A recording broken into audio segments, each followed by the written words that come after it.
Meeting of the Guam Election Commission to order. It is 5:38 p.m., Thursday, June 22nd, and we are here gathered at the Guam Election Commission Conference Room at the Oka Building in Tamuning, Guam. Certification of quorum present. Myself, Jerry Crisostomo, Chairman, Vice Chair Alice Tyron, Commissioner Joe Mofnas, Commissioner Tony Gumatauto, Commissioner Benny Panala, excuse absence, Commissioner Pat Seville, who is off island, and Commissioner Clarissa Pangilinan. Also present is our Executive Director, Maria Pangilinan, and our Legal Counsel, Vince Camacho. Maria, certification of public notice requirements. Those were published June 15th and June 19th in the Daily Post and also on the public notice website. Okay. Approval of agenda. Everybody has a copy of the agenda?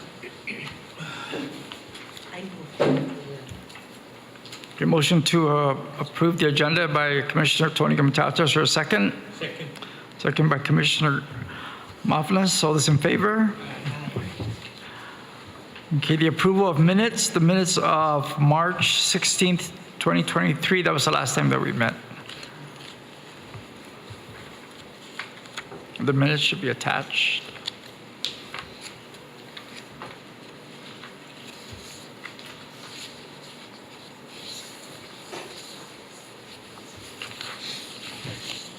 So moved subject for correction.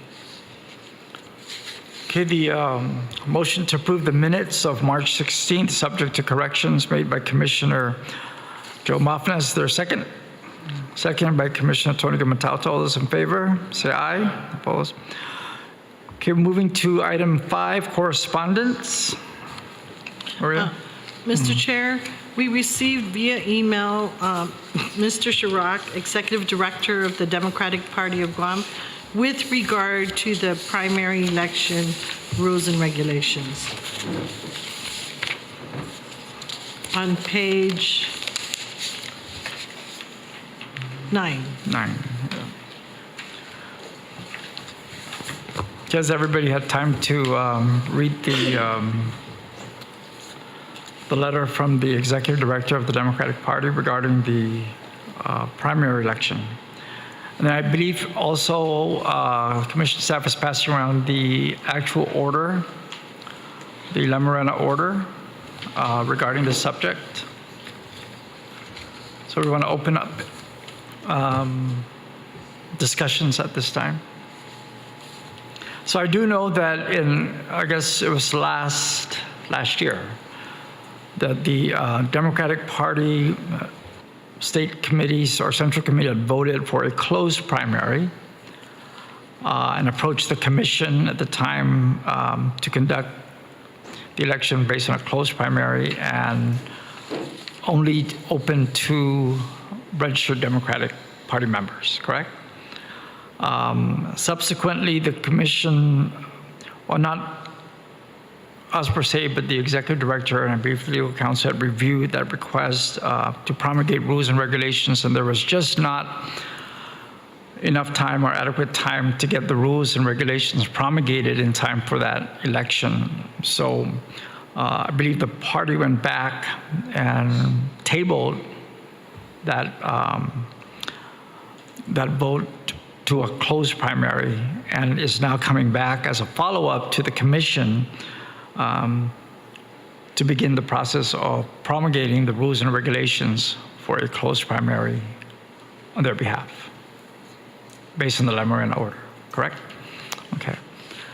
So I open up the floor for discussions by the commissioners, get some feedback on this, and maybe legal counsel, you can also opine on your advice on this.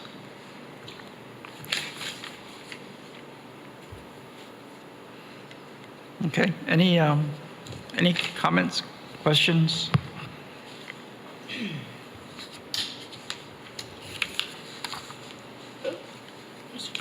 Yeah, Vice Chair. Maria, has the Democrat Party updated and submitted their bylaws? Their, what is it here? Yep. No, ma'am. Are they supposed to? Yes. And in those bylaws, it's supposed to indicate if they want to close primary, correct? Yeah, the bylaws have, they submit an update, they haven't submitted their last update, but when they submit the update, there have been no changes to the bylaws even since I started. So the updates we receive are the leadership rules. So in the, I haven't reviewed the bylaws. Do you recall if it indicates the type of primary election format? I don't think it addresses it. So before we can promulgate rules and regulations, then, and maybe this goes to legal counsel, I apologize, Mr. Chair, if it's okay if I can continue the questioning, is the parties, each respective party should have in their articles and bylaws, as it states here, each recognized political party has the prerogative to dictate its primary election format for all primary elections subsequent to 2004, correct? So should we wait? And I know Maria's been diligent about this in writing to the parties to remind them that they need to submit and update their articles and their bylaws, right, pursuant to law. And so we can't move promulgating rules and regulations if we don't have from any party how it is that they want to conduct their primaries, correct?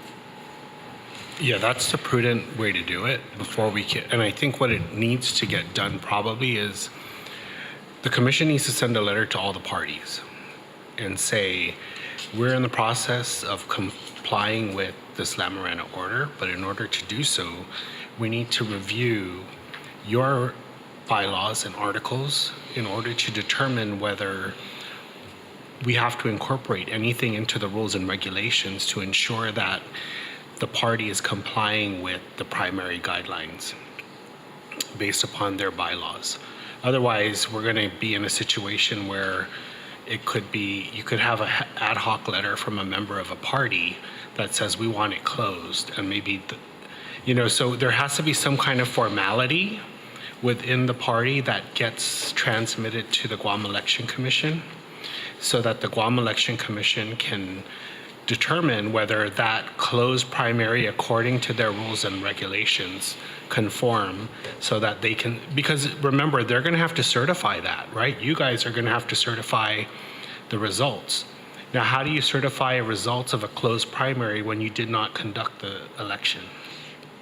So I think for prudence sake, what needs to happen is the commission needs to determine how they're going to conduct it and not tell them how to do it, but just make sure that they conduct it pursuant to their own rules and regulations so that when it comes to you to certify, you are certain that there's no issue with regard to how that, or the validity of that closed primary. I just need to clarify. First step is the parties need to update and include in their articles and bylaws how it is that they want, or if they want a closed primary. And if they want, how they're going to conduct it. How they will conduct it. Yes. So that's the first thing that needs to happen. Then the commission, so the commission should actually write to these parties and say, hey, look, pursuant to the La Marana ruling, right, we need your, right now we only have your bylaws from whenever, 1970.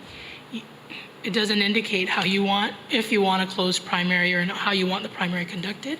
You need to update your articles and bylaws and submit them to the commission. Upon submission and review, the commission, the Guam Election Commission, reviewing it, will then promulgate rules and regulations with regard to conducting the primary in the way that that party has indicated, correct? Is that like? Yeah, I don't think the Guam Election Commission will conduct that party's closed primary, right? But what happens is whoever the results of that closed primary conducted by the party, ultimately needs to get certified by this body in order to move on to the general.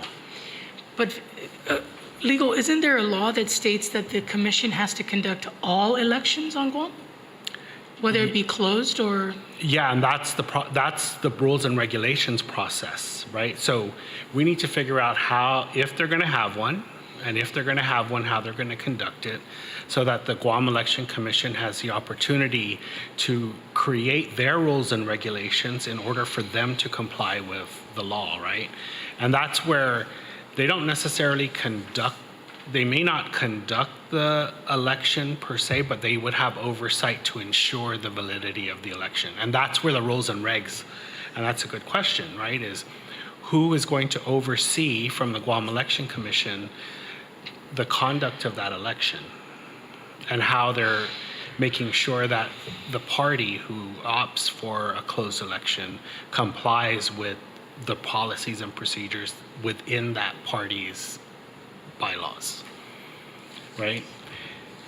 Because the law doesn't say that the Guam Election Commission tells them how to conduct it. So I don't want the Guam Election Commission to say this is how you're going to conduct a closed primary, but they need to have oversight, because you're right, the law currently says they will conduct all elections. But I think with the way this order reads is you can conduct it, but we need to make sure that it's a valid election, because you guys ultimately need to certify who goes.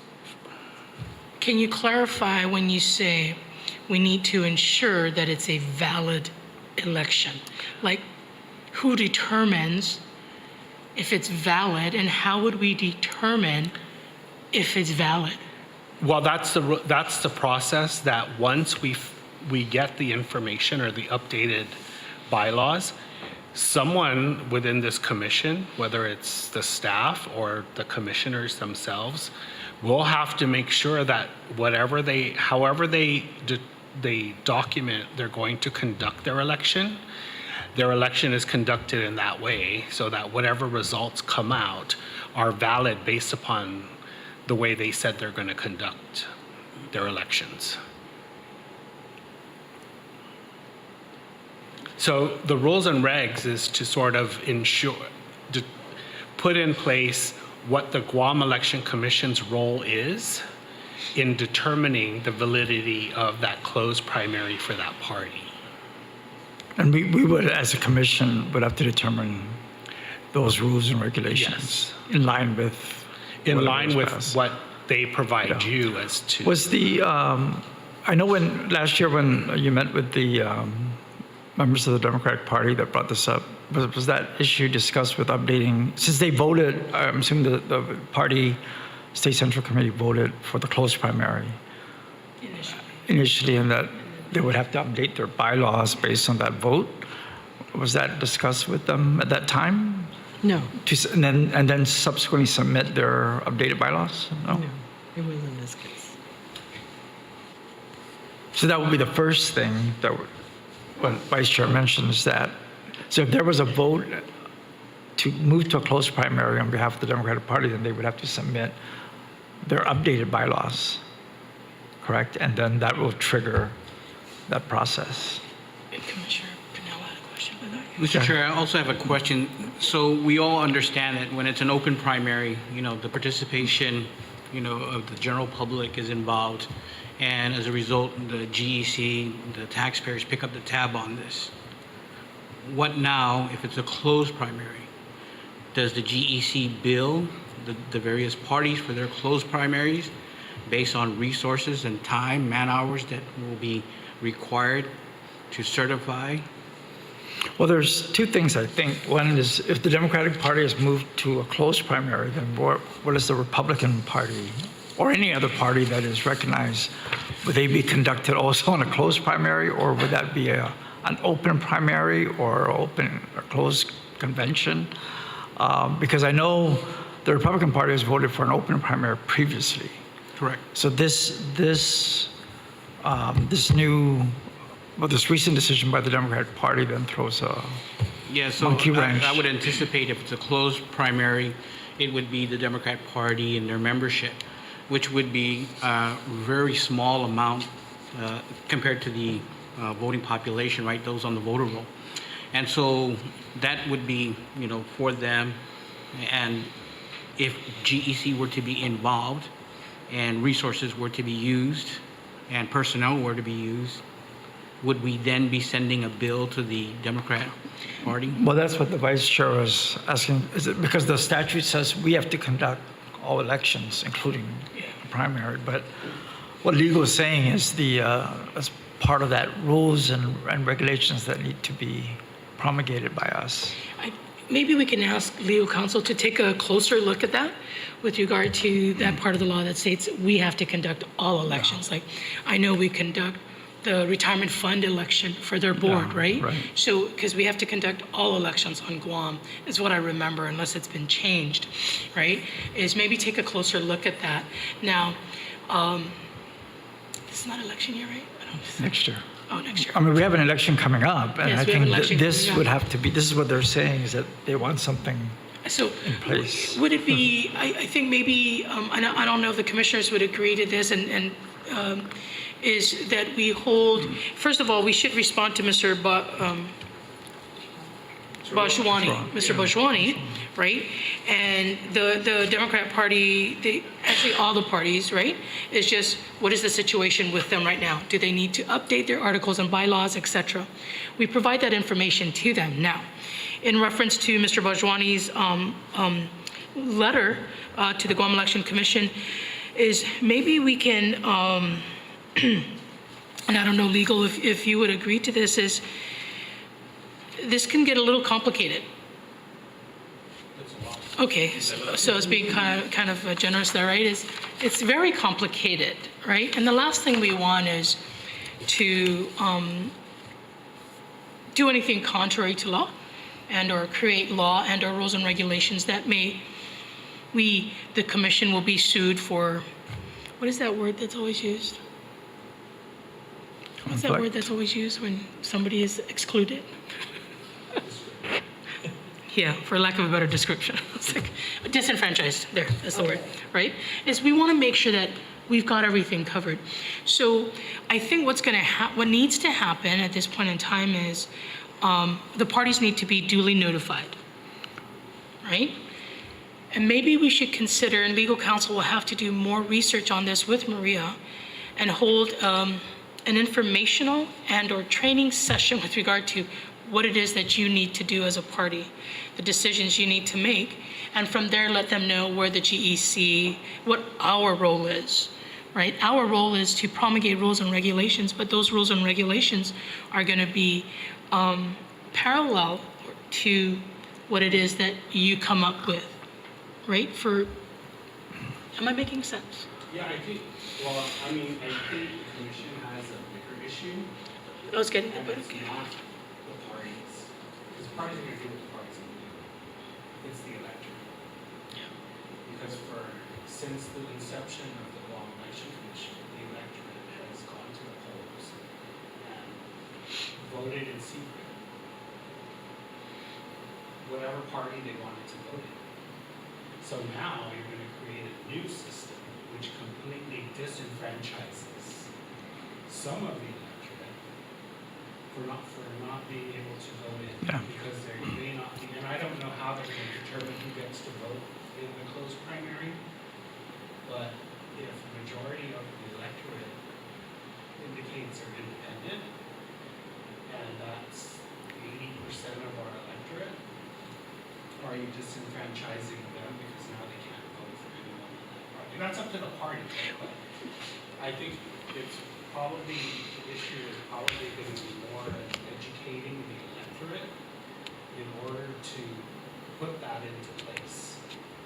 Okay, so then we need to do our job to educate the electorate. However, is not a primary election a party election? Primaries are party elections. So if you do not belong to that party, if you've not, it's kind of like being part of, I don't know, a country club. Well, if you don't belong to that country club, they're not going to let you in. And as a member of that club, you need to abide by its rule, being your faith, right? So the primaries are party elections, right?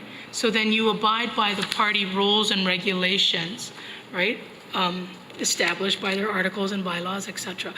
I'm just putting this out there because, just as a reminder that primaries are party elections. I totally get it. It's just what I'm saying is the Guam Election Commission elections, whether primary or not, has never really been conducted just based upon what I put on my voter registration, right? So what I'm saying is now you're going to get a bunch of people who are going to be forced to say DRI in order to vote.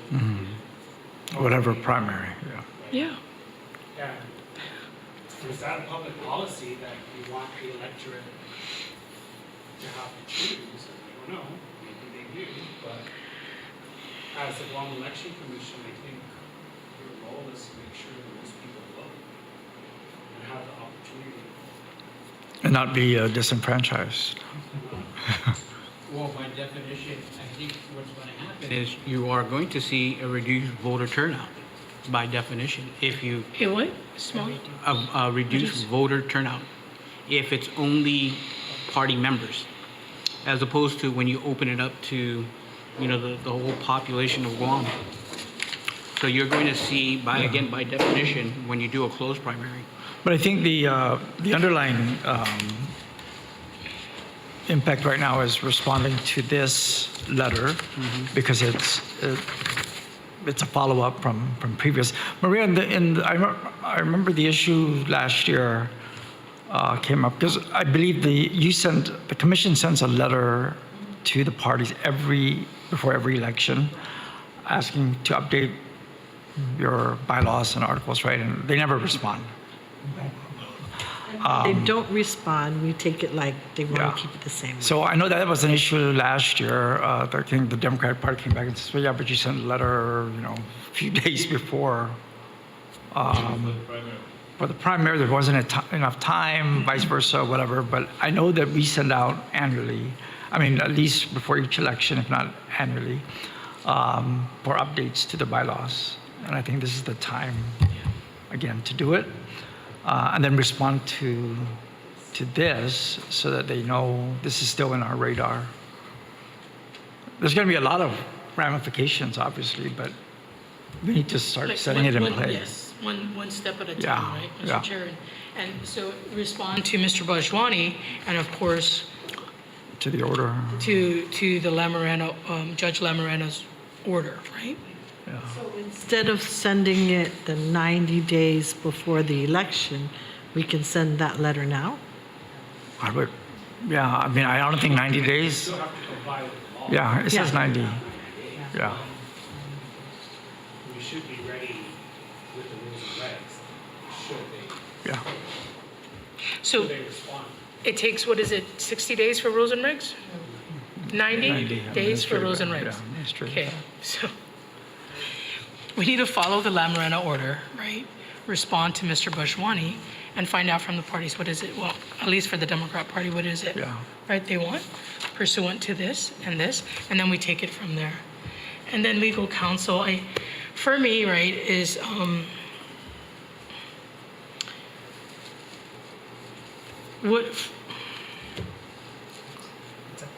can you just make sure that is it Friday? Oh, it's a party thing. Oh, okay. I thought you said it's Friday. I'm like, oh my gosh, I'm losing it.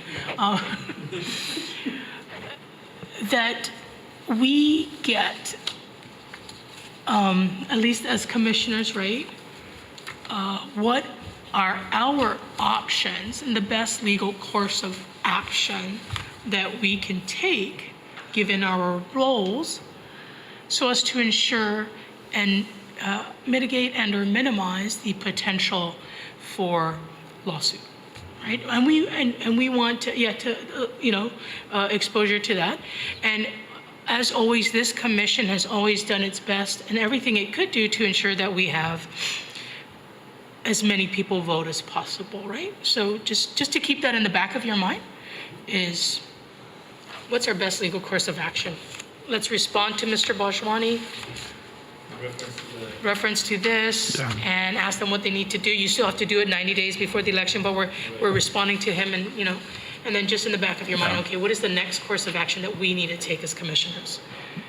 Right? Mr. Chair, just to add on to the Vice Chair's comments, I think that is the prudent way to go. I think we should be looking at a AAA process review on all these procedures, and especially, you know, again, in light of any potential lawsuits Sure. that we can be exposed to. I think it'd be prudent that we protect ourselves. Yeah, I agree. And I think, you know, it's not, this is, I mean, it's uncharted territory for us here, but it's not new. So there's many jurisdictions in the U.S. that have closed primaries, party-driven, whatever, and we can take the lessons learned and come up with rules and regulations that are similar to those. In fact, most states, if not all of them, conduct closed primaries. I mean, even the presidential elections are run by those parties and then reported to the Secretary of State in most cases to certify. So, you know, we have contacts, right, to the election association. So let's take advantage of it. But I think that should be the. Do you need a motion? Yeah. No. But I'd like to be, Yeah. but I'd like to be clear as to what, do I write to both parties or just one party at this time? Yeah, because you know, when to write the letter is not in the order, correct? It's when they respond is in the letter. Then is in the law, the ruling. So you can send the letter for the regular letter, bylaws yeah. anytime. In fact, Right. we That's can what do it. I think, You know, we should be able to I think the do law it. states at a minimum 90 days prior, right? So just To an verify that, election. Okay. Maria. But I don't know, legal counsel, this would be the Guam Election Commission doing its due diligence and responding to Mr. Yeah. Bhashwani is, okay, this is what you want. We had this discussion last year, so this is where we are today. Pursuant to the Lama Moreno rules, your bylaws currently do not state. Need to be. We cannot promulgate rules and regulations contrary to that, right? Contrary to your rules, your bylaws, right? So for clarification, if I understand this correctly, is we're going to write to the parties, because it's going to be both. There's no special treatment, is please update your bylaws, right? And then for Mr. Bhashwani is Specific to this. specific, Yeah. update your bylaws, because it doesn't talk about how you're going to conduct your closed primary, if that's what you want, right? And have them work with their legal counsel Yeah. to that. Yeah, I agree. Is that, Yeah, that's reasonable. that's clear? Okay. Okay. Any other discussion on that? Legal, are we okay with that? We're good? Okay, thank you. At least that'll get it in motion. Okay, moving on to Executive Director's report. our timeline is attached starting on page 11, and the timeline has been adjusted to, if you remember, the primary is now moved to the first Saturday of August. And you're welcome, you know, we'll update it as we go along. Right now, what's due is on June 30th, and we'll discuss it later, is the election comparative analysis report is due to the legislature and the governor on or before June 30th. Okay. Mr. Chair, I can go to B. Yes. Okay, so you have the monthly voter by precinct in the packet, and we put on your, did you put it on yet? Yeah. Okay, but did you put it on their desk tables already? Okay, so the March was, excuse me, the March is in your packet, your electronic packet. The April is also in the packet, and May was put on your table. So we cut it on the 25th. We Okay. continue to grow with DMV. with the vote, with the motor the voter? registered voters, yes. Yes. Okay, and online motor voter registration reports are there too, online, both online and motor voter. Okay, any questions? No.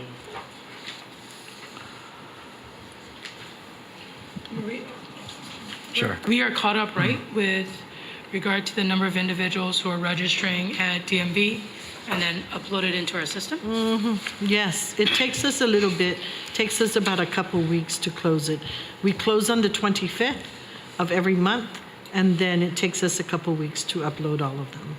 And that, to do that, as we're still not in sync with DMV. DMV, but we're in sync as far as our updates. Yes, yes, absolutely, yes.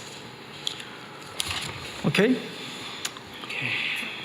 Let's go to item D. Our general appropriation, we're still good. If you remember, we finally paid out all the general election bills. We received the bill from DOE and maybe GPD. We haven't paid GPD. GPB. We haven't paid GPD, I'm sorry. Our U.S. Election Assistance Grant, we're getting close to receiving the $400,000 based on the complication that we had when we moved. So now U.S. Election Assistance Commission is involved. Again, before we were just dealing through SAM, that's some asset management system. So I have a direct contact with EAC that's helping us get it. Mr. Chair, just one. GPD, you said you haven't paid up GPD. What's the hold up on that, and what's the total balance that we owe GPD? We don't know. They're supposed to send us a They bill. haven't billed. They bill us based on the, Yeah, but how come it's taking them this long? Can we follow up on that? Helen has been following up with them. Yeah. Colonel, in the past, it seemed like, all the officers have been paid the overtime. So I'm wondering, this is not the first time they're not getting paid from us. It's not the first time. I was just kind of curious though. Yeah. Yeah. Thank you. Okay, any further questions? Let's go to item E, Office of the Inspector General. We've gone back and forth with the auditor. We're expecting Mr. Aaron here on the week of July 17th. We've sent out, we're waiting for his additional requests. We've responded to all his requests at this time, except for one, and he's waiting for it. We're working together to get it done. How's it looking? This is the first time I've gone through an audit with them, so it's a little different. But it seems okay, I think. We'll see. Okay. Let's move on then to item F, Financial Disclosure Statement. It was due on April 22nd. All the ones that required to file full financial disclosure complied by submitting their financial statements or requesting for an extension. And the extension is until October 19th. And our public officials have been submitting the completed FDS as we go. Okay, any questions? Percentage-wise, Maria, what does it look like? I'm sorry? Percentage-wise, what does it look like? Like I said, for the FDS, in terms of how many requested. Submitted and how many have not submitted? Either they submit or they request for extension. Yeah. Okay? I'm asking like percentage-wise. In terms of how many submitted for extension? 80%, 90%? Oh, no, I'm sorry, I don't have that, but maybe, Looks like less than 50. yeah, there's a number at the There's back. a list. Yeah. So, There's more than five. Yeah. yeah, There's more than five. yes.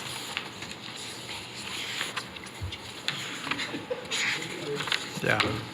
I think more have filed their report and as opposed to extension. Yeah.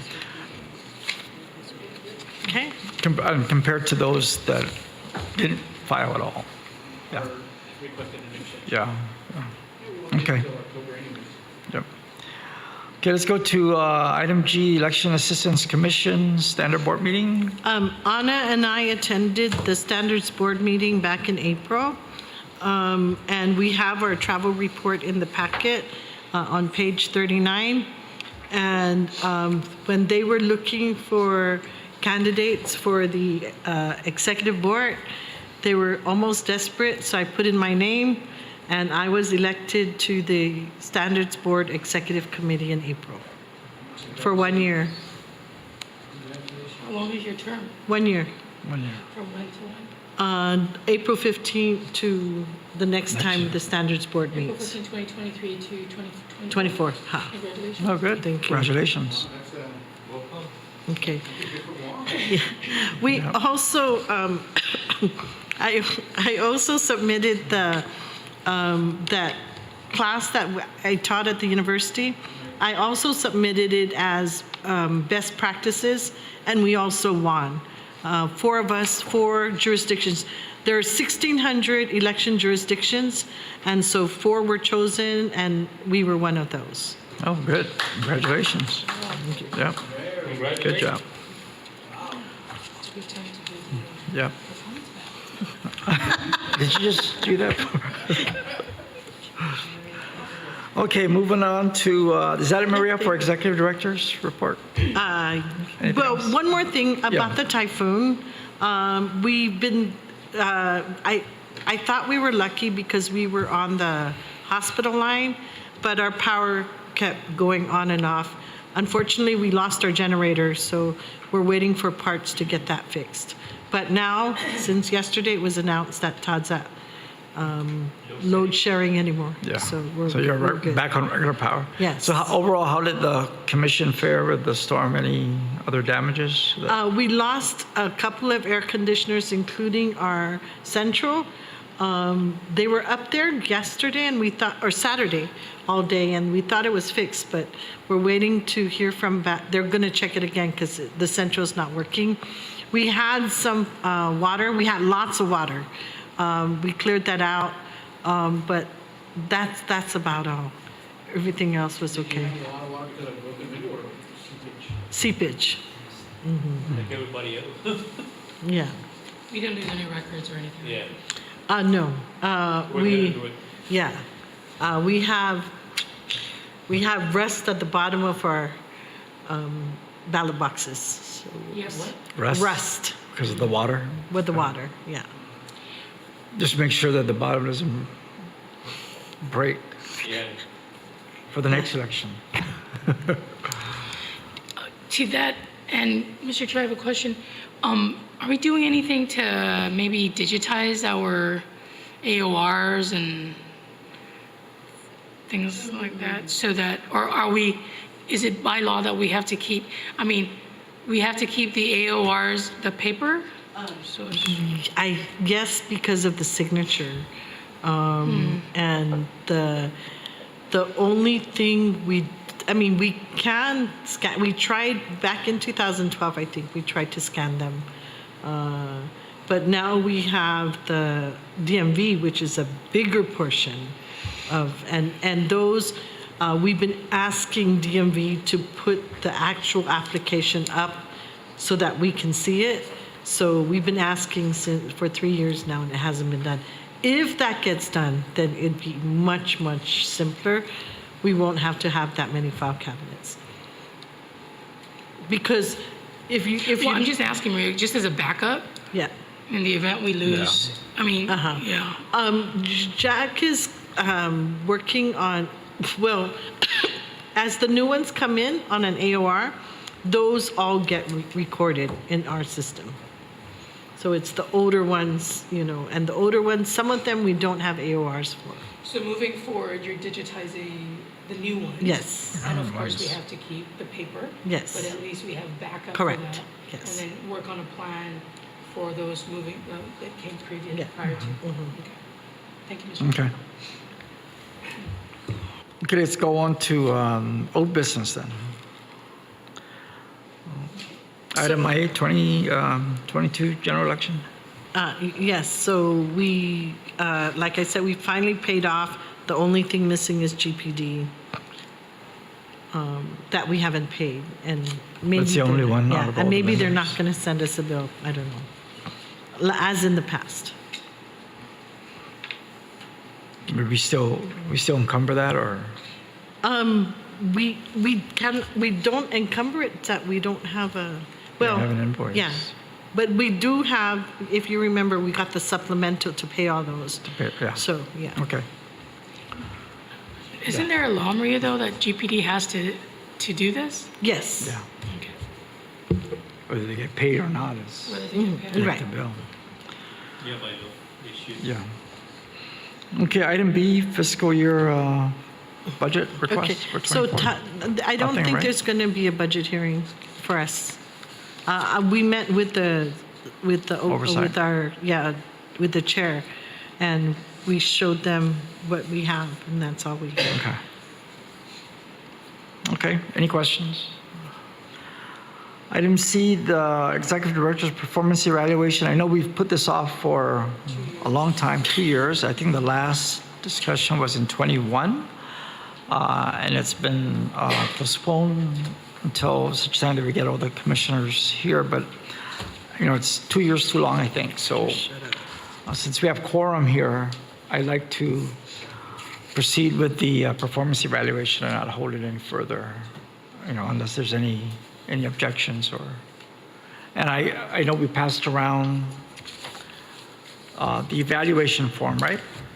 Yeah.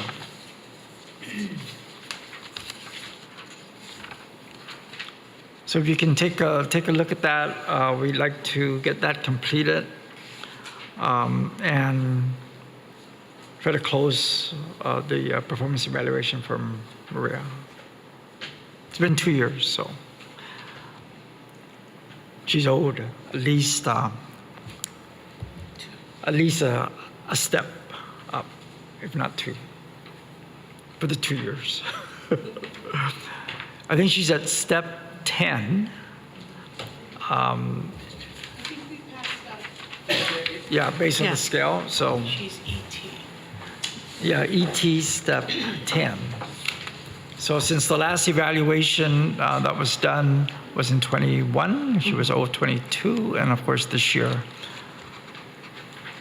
So it'd be, I would recommend that she move to at least a step 12, 2 steps, right?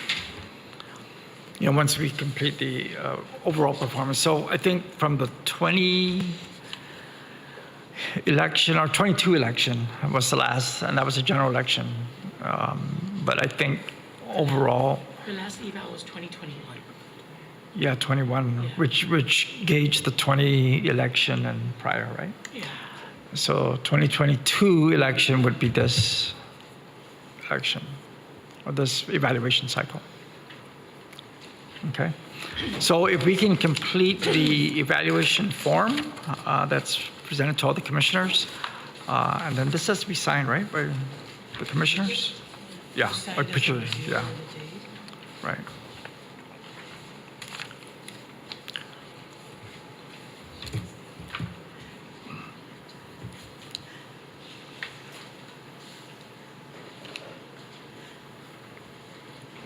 You want to sign it? Yeah.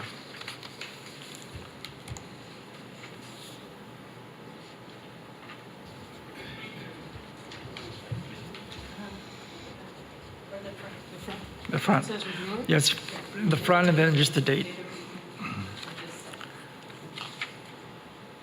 And today is the 22nd.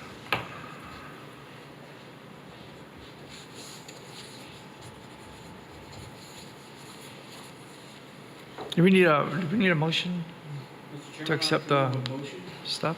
To accept this, and then The motion is to accept To the, accept the evaluation of the performance executive director evaluation. and to bump her up to step 12. well, ET, ET. step 12.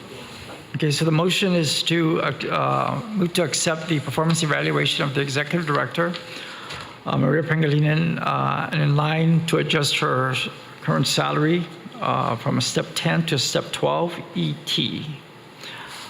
All those in favor? Aye. Or do I Can I any just ask a discussion? question? Yes. Just a discussion real quick. This is assuming she's performed exceptionally well or above expectations. Yes. Yes. So I've submitted mine and it's above expectation. I just want to say that Maria has performed well. She's really, I believe, I've experienced, I've seen that she's taken this agency and the team that she works with to a higher level. Very professional, right? Very pleased with her forward thinking, her activity, and her involvement, just not just locally, but also nationwide, right? And taking Guam Election Commission forward. So you only gave me like 4 numbers, 1 through 4, so. Okay. Well, 1 through 4, but 4 is Four is higher. the higher, Yeah. above expectation. But yeah, I Only 1 4. 1 through 4, 1 being the lowest, yeah. 5 is the, 5 is, yeah. Yeah, and 5 is not last. But yeah, I just wanted to say that, my apologies, Commissioner Pinella, just, No, not at all. so I approve, I mean, I think the rest of the commissioners agree with your sentiment. You know, I myself agree. Maria has done an exceptional job. I think it's a big reflection on Guam election and the staff. And again, the accolades, you know, coming from the United States as well. That Yeah. says a lot about our executive director. Right, and in line, I think, you know, it's just we gauge the election, right? We just came off of a major general election that was conducted fairly. I mean, I wish the turnout would have been much better. I think that's a challenge for all of us, is the turnout. We registered record number, but the turnout's always the challenge. But overall, administratively and operationally, I think the executive director and the staff conducted this election exceptionally well. So, I echo that Yeah. sentiment, and I also second what Benny just put out. So, okay. thank you. Okay, so the motion, so the motion on the floor was to accept the performance evaluation of the executive director, and as well as to adjust her salary from a step 10 to a step 12 ET. So all those in favor, signify by saying aye. Oppose? Ayes have it. I wish we could vote to 14 or something. Maria, how long have you been the executive director? 12 years. 12 years. I think she's the, Longest serving. Yeah, longest serving. Went out, went in, went out, she came in and stayed.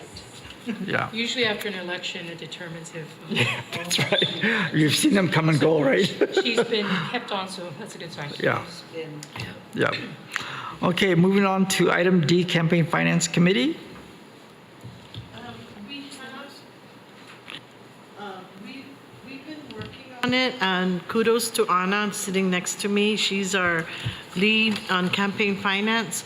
So we're meeting with our legal counsel, and we have the updates. I think for us, the most critical one is to change the, right now, to change the reporting dates. So we want to change it so that it's quarterly. And so what we want to do is, recommendations are due to the legislature on June 30th with our e-carb.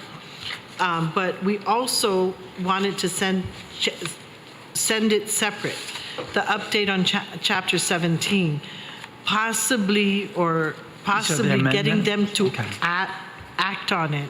Because once we give them the big package with all the amendments that we're going to do based on what we reviewed 2 years ago, this submitting it separately, maybe we have a better chance of them acting on Chapter 17. Okay. Any questions from the commissioners? Is that this one here, or is this, Yeah. Yes, is that one.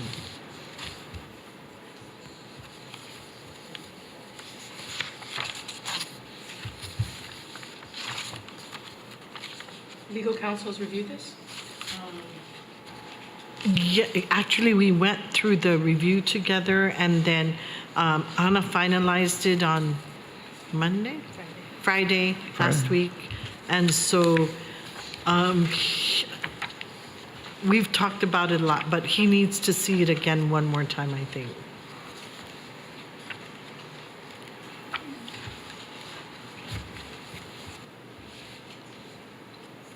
I'm assuming these are fundamental changes, right? And updates to the, Did you want to talk about calendar year versus not calendar year? I mean, I think it'd be good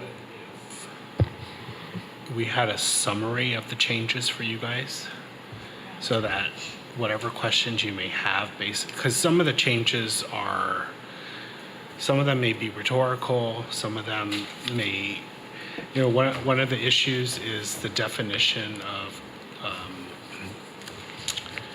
well, in terms of campaign contributions, what the limits are based upon how the statute reads. And so I think if we're going to make a change in this, I think we need to change or clarify that provision of Chapter 17, because I think there's different interpretations that could be had. Page 52, 17112, letter A.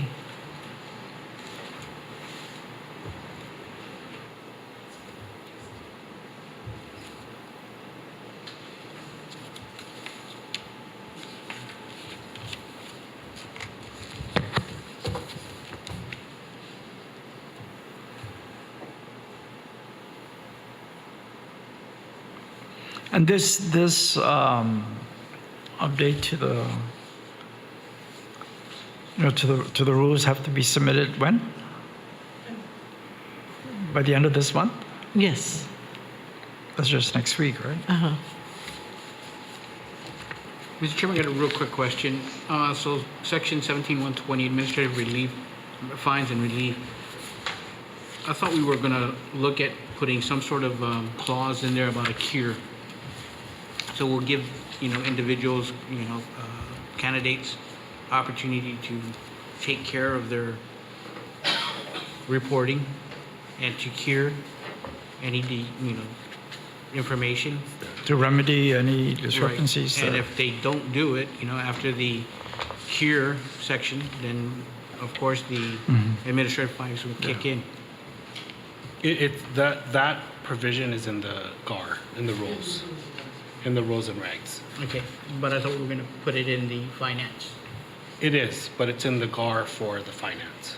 Okay, So the statute says there's going to be a fine if you don't comply, but before you get to the fine, you need to go through the rules and regs, and the rules say you notify them, they correct it if it's corrected. If they don't correct it, right, then that's, because the GAR, which is the next step after this, we're incorporating the fines, the specific fines for each violation. okay.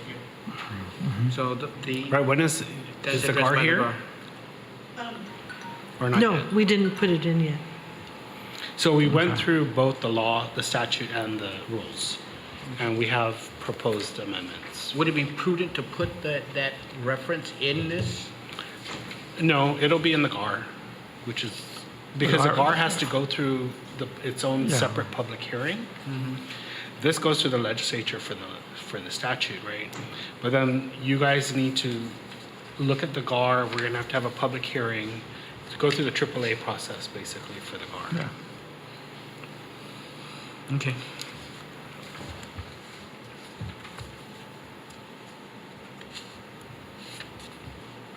Okay, any further discussion? Okay, Maria, item E, Did we need action on this, Mayor? do we need action? Believe legal counsel wants the commissioners to review it thoroughly before you take action on it. Yeah, I mean, for example, a substantial or significant change is the filing of campaign finance reports. So as Maria stated, we're no longer going to have a preliminary, a final, a supplemental, and closure. You're going to have to file reports every quarter. There's no such thing as preliminary, final.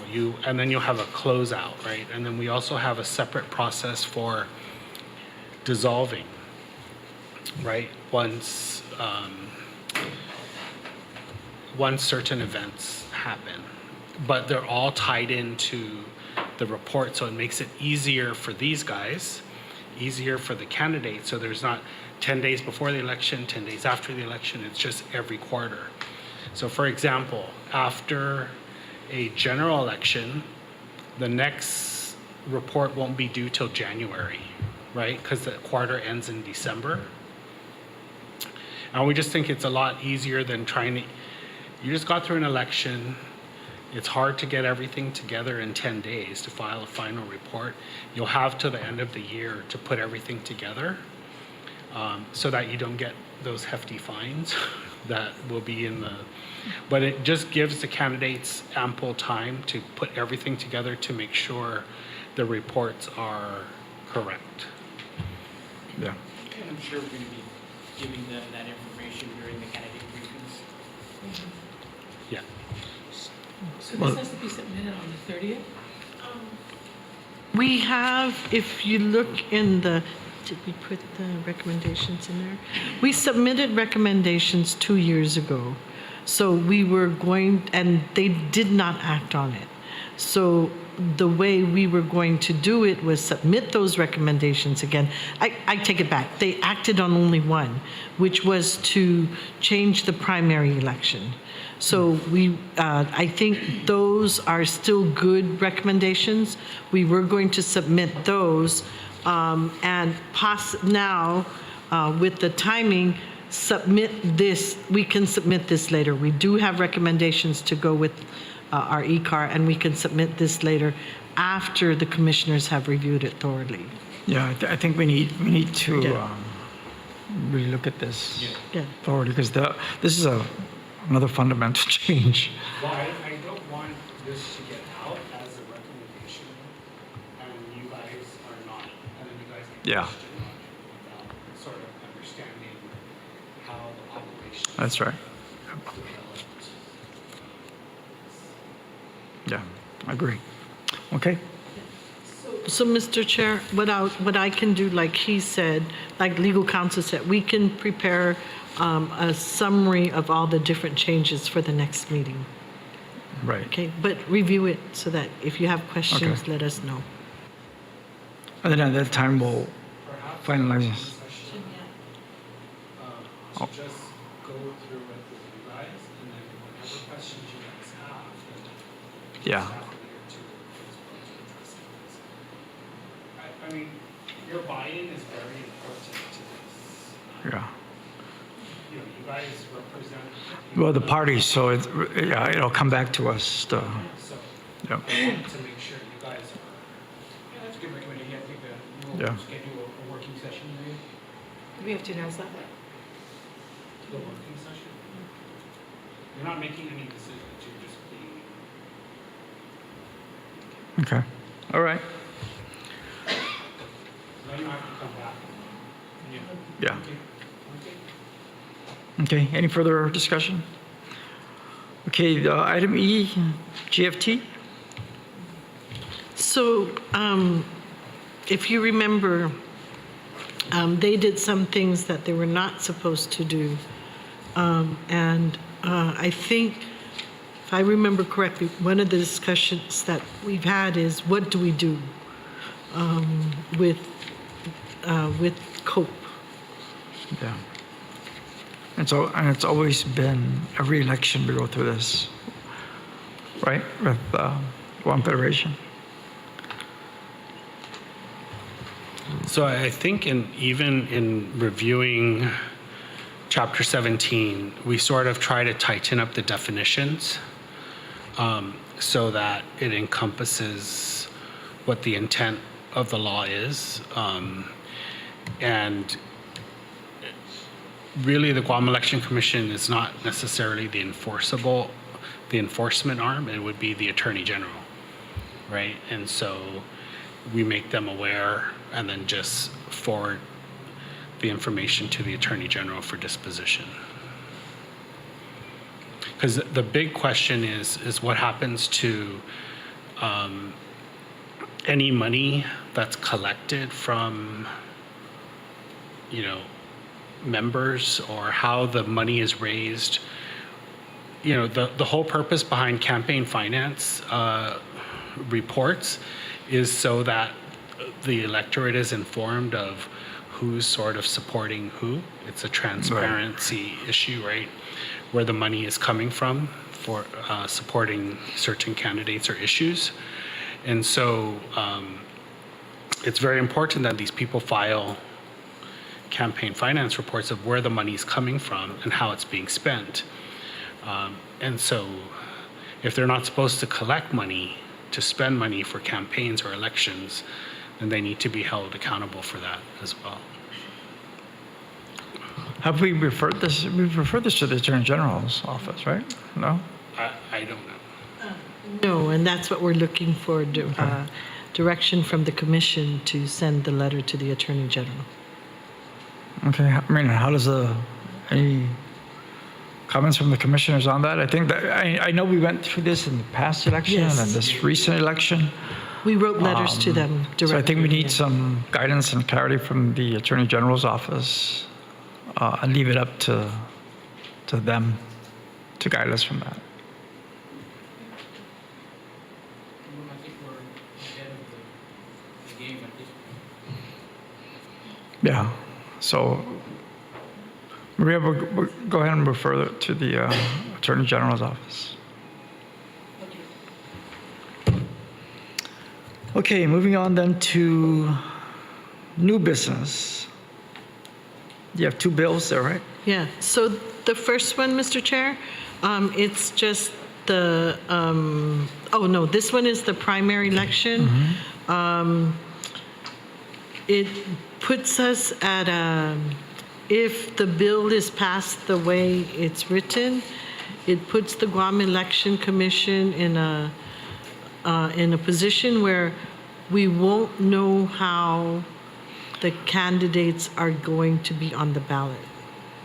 That's, for us, that's the major thing, because they're repealing all that. They're just taking the whole chapter out. And so it'll be one ballot with For the all the general, candidates. for the general, but we don't know how, because in the candidate filing portion is in the conduct of primary elections. Yeah. That chapter. So this bill repeals all that the whole section. Yeah, it's illegal strike three. Yeah. It goes So right to the general election. They haven't called a public hearing yet, but if they do, I think the way we see it is this is where we say we're ministerial in nature, and we'll just point out what the operational issues are. Yeah. They haven't called a public hearing on it. It hasn't been. This will fall under oversight, Joe Teese? Yes. And Joseph Augustine? Joseph Augustine. Okay. Yeah, I think it'd be good to get a some impact. Yeah. We submitted a fiscal impact to BBMR and said we would be saving $375,000. 375,000 because of the primary. I don't think that included the early voting. That's just a cost that we would expend in a typical primary, right? Well, that's the cost of a primary, but we would potentially expend the same amount. More, in the yeah. General, in the yes, general, yeah. So absolutely. we're really not saving anything. And then, If anything, it might cost us more. It's going to cost us. It could potentially cost us more. then the other thing is if there's no primary, just like in our neighbor Saipan, You have a they runoff. tend to have runoffs. You may have that runoff. Geez, you're back to 2 elections. Yeah, but I think, the impact, not just the financial impact, but the operational impact, right? Mr. Chair, so if they call a public hearing before our next meeting, I'm proposing to just testify in terms of the operations of Yeah. the election. Right. Okay. Put that into motion or what? No, it's not necessary. Okay, item B. That one, we don't do anything except what they tell us to do. That one is the sending it as a legislative submission.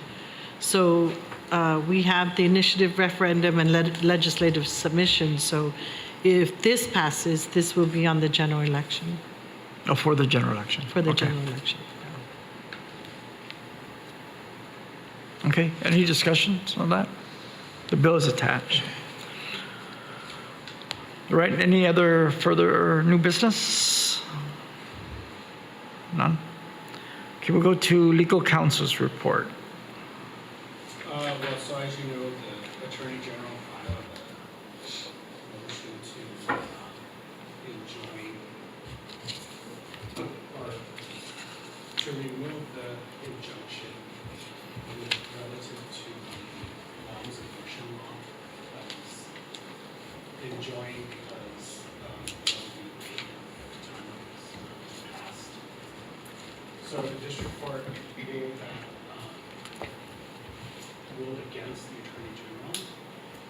The case is now at the Ninth Circuit on appeal. We've sort of stepped back because we're not part of the appeal, it's like the Attorney General rules it. But because you are parties, we're still keeping an eye out on this.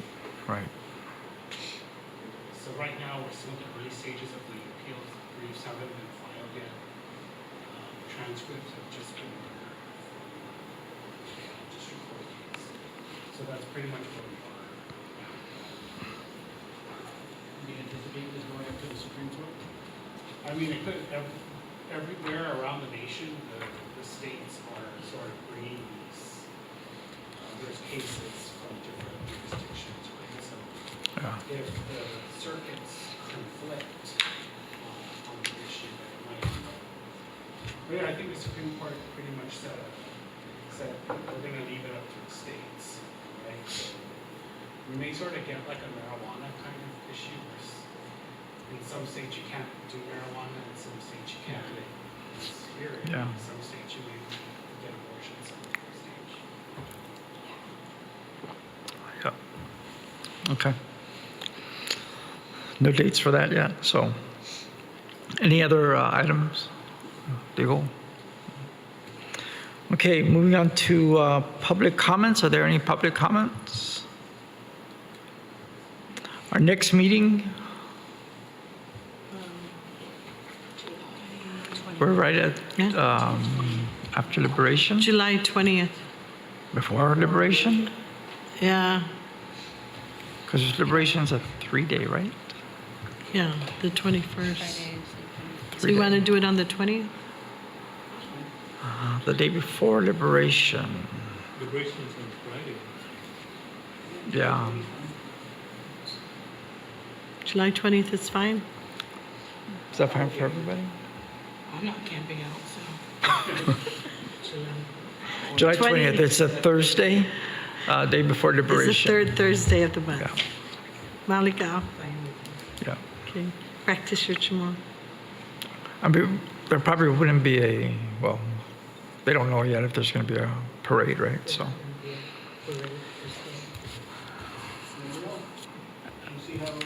So yeah, July 20th, then at 5:30 here at the Guam Election Commission Conference Room in the morning. Okay. Next item is a motion to adjourn unless there's other business. Mr. Chair, Yes. there being no further business to attend to, I hereby move that this meeting be adjourned until July 20th, 2023 at 5:30 p.m. in the same conference room. Right. At the Guam Election Commission Conference Room in the morning. Is there a second? Motion? Gary Benny? All those in favor? Aye. Okay, this meeting of the Guam Election Commission is adjourned.